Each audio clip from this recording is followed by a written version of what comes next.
Hello दोस्तों, स्वागत है आपका स्लीपी क्लासेस में।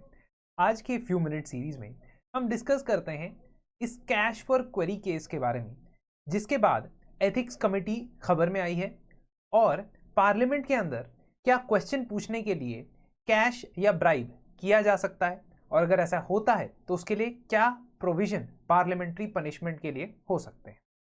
दोस्तों, कॉन्टेक्स्ट इस खबर का ये है कि लोकसभा की एथिक्स कमेटी ने अभी एक रिपोर्ट तैयार की है।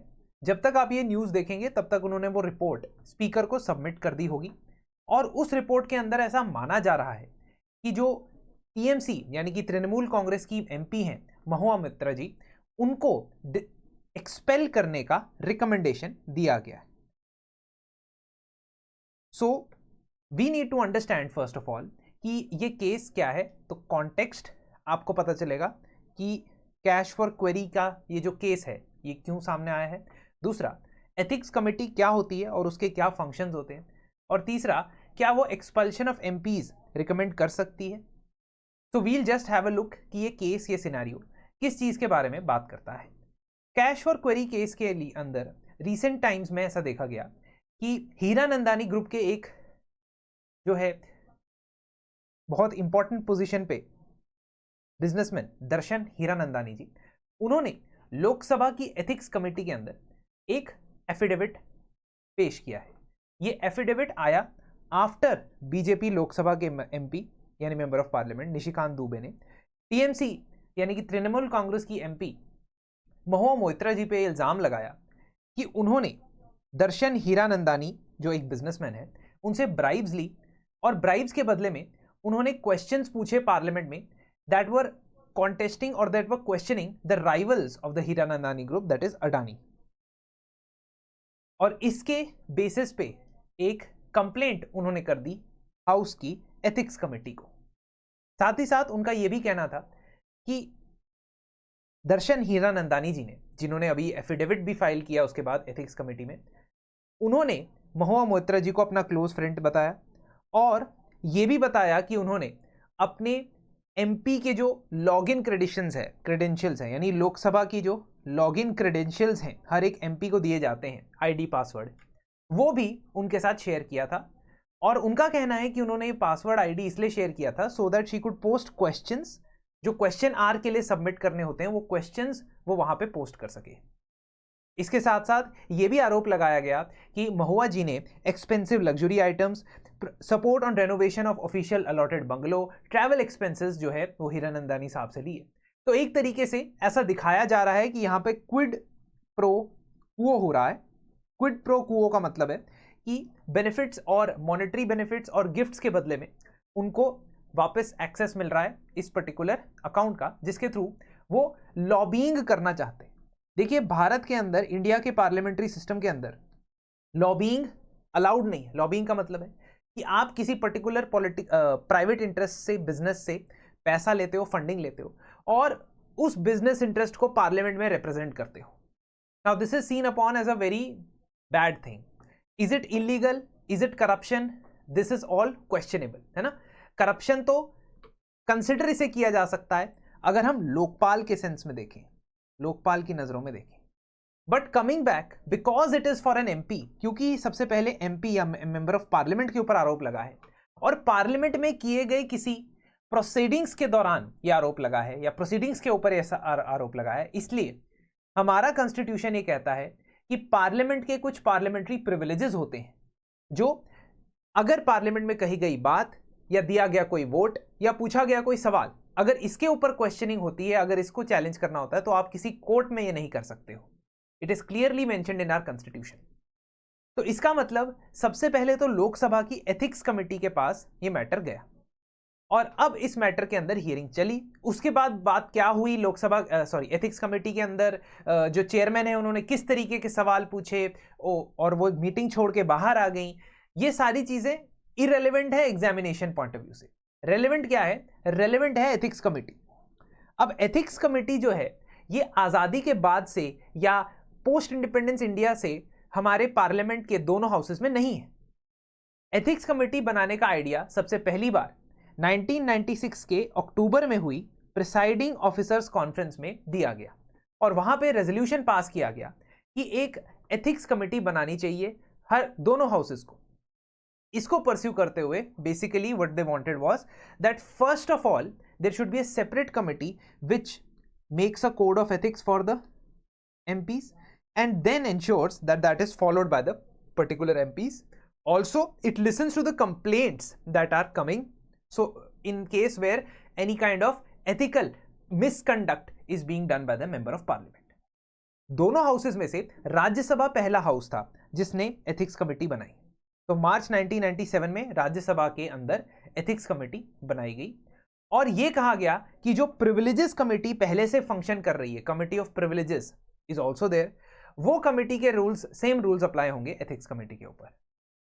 एथिक्स कमेटी लोकसभा में भी है, लेकिन लोकसभा के अंदर ये लेट बनी थी बिकॉज इसका प्रपोजल तो 1997 में आ गया था, बट आपको अगर पता हो तो 1996 से लेके 1999 तक लोकसभा में बहुत ज्यादा फेरबदल हुए because there was a political instability in India, जिसके चलते लोकसभा 2 बार डिसॉल्व हुई।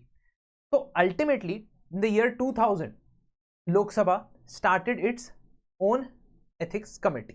इसका मतलब साफ है कि दोनों हाउसेज में अलग अलग एथिक्स कमेटी होती है। लोकसभा की एथिक्स कमेटी में उसे 2 फंक्शंस दिए गए, एक to oversee the moral ethical conduct of the members and second the cases that were refer to it with reference to the ethical conduct it had to examine, it had to investigate. दोनों committee में membership अलग अलग है। लोकसभा की ethics committee में 15 member है और राज्यसभा की एथिक्स कमेटी में 10 मेंबर है। इसमें जो मेंबर्स होते हैं जनरली वो प्रोपोर्शनल रिप्रेजेंटेशन से आ जाते हैं, और प्रोपोर्शनल रिप्रेजेंटेशन का मतलब होता है अलग अलग पॉलिटिकल पार्टीज के जितने सीट्स हैं उसके शेयर में इसमें कमेटी में मेंबर्स होते हैं। So you will find lot of different members, different party members in this committee.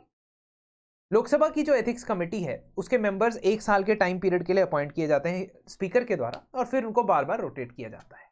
Now if you have to complain any MP against any member of parliament that he is violating the ethics, ठीक है, तो आपको इसके ethics committee को complaint करनी पड़ती है, जैसा यहां पे निशिकांत दुबे ने किया, ठीक है। And the evidence also has to be provided, साथ ही साथ एफिडेविट देना होता है कि ये जो कंप्लेंट है ये फॉल्स नहीं है, फ्रिवलस नहीं है, वेक्सेशियस नहीं है, क्योंकि अगर ये फॉल्स फ्रिवलस कंप्लेंट होती है तो इसे माना जाता है कि it is a breach of privilege of the house. अब प्रिविलेजेस और प्रिविलेजेस कमेटी क्या होता है, I may tell you in some other video. अगर आप चाहते हैं कि इसके ऊपर भी वीडियो बनाऊं तो प्लीज कमेंट्स में मुझे बताएं। नाउ अगर मेंबर अपने आप कंप्लेन करते हैं, MP complains, then there is no need of affidavit. But if there is a complaint from outside, someone wants to complain from outside and the member is representing that complaint, तो उसको affidavit देना पड़ेगा, जैसे यहां इस case में हुआ। Speaker जो है कमेटी को कोई भी मैटर रेफर कर सकते हैं और कमेटी कंप्लेंट सिर्फ मीडिया रिपोर्ट्स के बेसिस पे नहीं, एविडेंस के बेसिस पे कंसिडर करती है। तो पहले वो प्राइमा फेसी इंक्वायरी करती है और उसके बाद सारे ग्रुप्स की या सारे पक्षों की बात सुन के वो समन कर सकती है कि आप आइए और हमारे सामने प्रस्तुत होइए और आपसे हम सवाल पूछेंगे, क्वेश्चंस पूछेंगे, और उसके बाद वो अपनी रिकमेंडेशंस देता है। ध्यान रखने वाली बात यह है कि एथिक्स कमेटी चाहे लोकसभा में हो चाहे राज्यसभा में हो, वो फाइनल डिसीजन नहीं ले सकता है, वो सिर्फ रिकमेंडेशन दे सकता है। कमेटी अपनी रिपोर्ट स्पीकर को देता है लोकसभा के केस में, और स्पीकर फिर उस कमेटी की रिपोर्ट को कंसिडरेशन के लिए रखता है, उसके ऊपर डिस्कशन भी हो सकता है एंड अल्टीमेटली उसके ऊपर हाउस में फैसला भी लिया जा सकता है, डिसीजन भी लिया जा सकता है। राज्यसभा की एथिक्स कमेटी इसके जैसी ही होती है और उसमें लेकिन स्पेसिफिकली लिखा गया है कि क्योंकि प्रिविलेजेस कमेटी के सारे रूल्स इसके ऊपर अप्लाई होंगे, इसका मतलब जब राज्यसभा की एथिक्स कमेटी को ऐसा लगता है कि किसी व्यक्ति ने कोड्स या रूल्स को फॉलो नहीं किया है तो वो सेंशर यानी कि उसको रिप्रिमांड, उस पर्टिकुलर MP को रिप्रिमांड यानी डांट सकता है, हाउस के अंदर से सस्पेंड करवा सकता है, सेंशर यानी कि उसको एक चेतावनी दे सकता है कि आपने ऐसा क्यों किया है, या आपके ऊपर कोई रिस्ट्रिक्शन लगा सकता है कि इतने सेशंस आप नहीं अटेंड कर सकते, and any other sanction determined by the committee. This any other sanction may also include a lot of things like being expelled from the house. तो आपको एक्सपेल किया जा सकता है। एक्सपेल होने का मतलब है कि आपको हटा दिया जाएगा हाउस में से। So you can stay as an member of parliament but you will not be able to attend any session और any sitting of the parliament, and फिर उसके बाद आपके ऊपर हो सकता है कि डिस्क्वालिफिकेशन की कार्रवाई हो, लेकिन दैट विल बी सेपरेट। तो कमिटी सिर्फ रिकमेंड करेगा, चाहे वो स्पीकर है, चाहे वो राज्यसभा, चाहे वो लोकसभा है, चाहे वो राज्यसभा है, only recommendation it will do. अब जब ये बात उठी तो 18 साल पहले का कैश फॉर क्वेरी स्कैम याद आ गया लोगों को। वो स्कैम क्या था और क्या उसमें एथिक्स कमेटी का कोई रोल था, आइए देखते हैं। यूपीए सरकार 2004 में आई तो 2005 के अंदर एक स्टिंग ऑपरेशन कंडक्ट किया गया। इस स्टिंग ऑपरेशन का नाम था ऑपरेशन दुर्योधन, जिसको कोबरा पोस्ट नाम की एक डिजिटल पोर्टल ने कंडक्ट किया था। इसमें उन्होंने अपने आप को पोर्ट्रे किया था एज अ फेक ऑर्गेनाइजेशन, और वहां पे जाके उन्होंने पैसे ऑफर किए थे या पैसा मनी ऑफर किया था, on the basis of which the MPs were asked for particular question. उनसे बोला था कि आप ये वाला क्वेश्चन जो है पूछ लीजिए, तो वही cash for question, cash for query वाली चीज। इस स्टिंग ऑपरेशन को टीवी पे दिखाया गया, और जब इसे टीवी पे दिखाया गया तो ये पता लगा कि इसके अंदर 11 एमपीज इन्वॉल्व हैं, जिसमें से 6 बीजेपी में से थे, 3 बीएसपी में से थे, और एक आरजेडी और कांग्रेस में से था। तो बहुत अच्छा मिक्स यहां पे एमपीज का था। अब क्या हुआ, जिस दिन इसका टेलीकास्ट हुआ उस दिन लोकसभा के स्पीकर सोमनाथ चैटर्जी ने एक एडहॉक पार्लियामेंट्री कमेटी बनाई। तो सबसे पहली बात ध्यान रखने वाली बात यह है कि यह मैटर जो है एथिक्स कमेटी के पास नहीं गया, यह मैटर एक एडहॉक या टेम्पररी कमेटी के पास गया, जो सोमनाथ चैटर्जी ने टेम्पररी बेसिस पे लोकसभा के अंदर बनाई थी। इस कमेटी के फाइंडिंग्स के हिसाब से, इस कमेटी की फाइंडिंग्स के हिसाब से ये पाया गया कि इन्होंने एक्चुअल में पैसा लिया था, और ये एक्चुअल में क्वेश्चन जो है on the basis of the query, they were going to ask the query on the basis of the money that was given to them। तो एक तरीके से करप्ट एक्टिविटी है, अनएथिकल एक्टिविटी है। पर ये एथिक्स कमेटी ने इनको नहीं सजा सुनाई, सजा सुनाई है एक एडहॉक कमेटी ने, और ये पावर होती है स्पीकर के पास कि वो किसी भी पर्टिकुलर मैटर को लेकर टेम्परेरीली एक कमेटी बना सकते हैं। अब प्रणब मुखर्जी जो उस वक्त डिफेंस मिनिस्टर थे, उन्होंने कमेटी की फाइंडिंग के बाद ये कहा कि we should remove these people और we should be expelling these people from the Lok Sabha. So out of these 11, 10 members were from the Lok Sabha and 1 was from Rajya Sabha। Lok Sabha से जो मेंबर थे उनको हटा दिया गया, रिमूव कर दिया गया by passing a resolution। So 10 Lok Sabha MPs were performing unethical and unbecoming conduct, और इसलिए उनको एक एडहॉक कमेटी ने, ना तो प्रिविलेजेस कमेटी ने और ना ही एथिक्स कमेटी ने उन्हें एक्सपेल कर दिया। So this motion was adopted and they were expelled। Although जो लोग एक्सपेल हुए थे उन्होंने कोर्ट में भी चैलेंज किया, और कोर्ट ने भी वैलिड ठहराया कि ये लोग सही एक्सपेल हुए। तो कहने का ये मतलब है कि पार्लियामेंट या जो सदन है उसमें बहुत सारी चीजें रूल्स प्रोसीजर के हिसाब से नहीं, बहुत सारी चीजें पार्लियामेंट्री कन्वेंशन के हिसाब से चलती हैं। तो अब एथिक्स कमेटी ने अगर रिकमेंड किया है कि इन्हें एक्सपेल कर दिया जाए, तो देखते हैं आगे की कार्रवाई किस तरीके से चलेगी, और कोर्ट में अगर ये मामला जाता है तो किस तरीके से इसे रिप्रेजेंट किया जाएगा, उससे और चीजें हमारे सामने आएंगी। दोस्तों, अगर आप चाहते हैं कि आप प्रीलिम्स के लिए कंप्लीटली तैयार रहें और अपनी प्रिपरेशन को एक होलिस्टिक अप्रोच दे, तो आप प्रीलिम्स क्रैश कोर्स संभव 2.0 को ज्वाइन कर सकते हैं। और इस कोर्स के लिए आपको एक स्पेशल डिस्काउंट मिल रहा है दिवाली के अवसर पर, दैट इज दिवाली 24। तो दिवाली 24 अगर आप इस्तेमाल करते हैं, यहां पे लिख देता हूं Diwali 24, if you use this code आपको 10% डिस्काउंट मिलने वाला है। हमारा क्रैश कोर्स बहुत ही टारगेटेड होता है और उसमें करंट और स्टैटिक एस्पेक्ट दोनों ही कवर किए जाते हैं। तो मिलते हैं आपसे अगले सेशन में। दिवाली की हार्दिक शुभकामनाएं।